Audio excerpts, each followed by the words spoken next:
শুধু তারুণ্য নয়, বাংলা ও বাঙালির বামপন্থী রাজনীতিতে মহিলা মহলের ঢল নেমেছে। বাম রাজনীতিতে মহিলাদের উপস্থিতি বরাবরই ছিল। কিছুটা পিছনে ফিরে গেলে দেখা যাবে শ্যামলী গুপ্ত, বৃন্দা কারাটদের উজ্জ্বল উপস্থিতি। তারপরে রূপা বাগচিরা জায়গা করে নিয়েছেন। তবে বিমান বসু যেদিন মীনাক্ষী মুখার্জিকে ক্যাপ্টেন বলেছিলেন, সেদিন থেকে যেন এ রাজ্যে সিপিআইএম এর মহিলা ব্রিগেডের পথ অন্য খাতে বইতে শুরু করেছে। যতই যার উত্থান হোক না কেন, একেবারে লিডিং ফ্রম দ্য ফ্রন্টে মীনাক্ষীর মতো কেউ আসেননি সিপিআইএম এ। মীনাক্ষীর একেবারে সামনে চলে আসা কোনো কাকতালীয় ঘটনা নয়। এই তালিকায় বেশ কিছু নাম ভালো রকম আলো ছড়াচ্ছে। জনপ্রিয়তার দাঁড়িপাল্লায় মাপলে মীনাক্ষীর পরেই থাকবে দীপশিতার নাম। তবে শুধু রাজ্যের মধ্যেই নয়, বাইরেও বাঙালি নেত্রীদের আলাদা করে গুরুত্ব তৈরি হয়েছে। এমনই একজন ঐশী ঘোষ। এসএফআই এর ছাত্রনেতারা বলেন দীপশিতা ডায়নামিক, কিন্তু সংগঠক হিসেবে ঐশী অসাধারণ। রাজধানীতে ছাত্র রাজনীতিতে এই মুহূর্তে ঐশী ঘোষ এখন এক আগুনে নাম। দীপশিতার মধ্যে তারকাসুলভ ব্যাপার স্যাপার রয়েছে।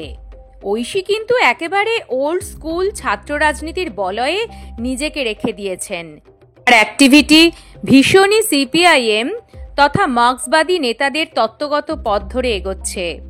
সোজা কথায় দীপশিতা আর ঐশী আদর্শগতভাবে এক পথের পথিক হলেও তাদের স্বভাব ও কাজের পদ্ধতিতে অনেক ফারাক।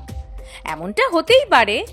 কিশোর রফির গায়কির যেমন ফারাক আছে, তেমনি অভিনয় স্টাইলে আলাদা উত্তম ও সৌমিত্র।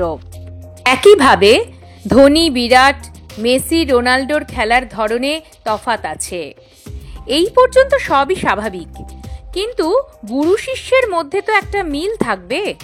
ভাবছেন গুরু শিষ্য কেন বলছি? আসলে গুরু শিষ্য বা শিষ্যা যাই বলি না কেন, সেটা বললে খুব একটা ভুল হবে না বোধ হয়।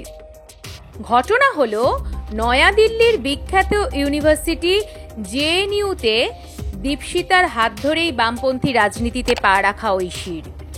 সম্প্রতি নিবেদিতা অনলাইন নামে এক ইউটিউব চ্যানেলকে দেওয়া সাক্ষাৎকারে এই রহস্য ফাঁস করেছেন দীপশিতা স্বয়ং। ঘটনাটা কি? আসলে জেএনইউতে দীপশিতার জুনিয়র ঐশী, কিন্তু ঐশীর মধ্যে ওই কম বয়সেই ডাকসাইটের ছাত্রনেতা হওয়ার স্ফুলিঙ্গ দেখেছিলেন দীপশিতা। জুনিয়রদের সংগঠনের সঙ্গে যুক্ত করা নেতা নেত্রীদের কাজের মধ্যেই পড়ে। ঐশীকে নিয়ে সেই কাজটাই করেছিলেন দীপশিতা। জেএনইউতে দস্তক বলে এক নাচ গানের দলের সঙ্গে যুক্ত ছিলেন দীপশিতা, যেখানে পয়লা বৈশাখে এক অনুষ্ঠানে ঐশীকে নিয়ে আসেন তিনি। সেই রিহার্সালে ঐশীর সঙ্গে সখ্য গড়ে ওঠে দীপশিতার। দীপশিতা আজও মজা করে বলেন, আমি নিশ্চিত কোনো জুনিয়র যদি আমার সঙ্গে 15 দিন 1-2 ঘন্টা করে থাকে, তাহলে সে আর অন্য কোনো সংগঠন করতে পারবে না। ঐশীর সঙ্গে হয়েছিল তেমনটাই। বাকিটা ইতিহাস, অথবা বলা ভালো, ঐশীর হাত ধরে নতুন ইতিহাস তৈরির স্বপ্ন এখন দেখতেই পারেন বামপন্থীরা। বাংলার ছাত্র রাজনীতিতে একটা কথা সৃজন ভট্টাচার্য সম্পর্কে মজা করে বলা হয়। সৃজন আসলে ছেলে ধরা, মানে সৃজনকে দেখে অনেকেই ছাত্র রাজনীতি করতে এসেছেন।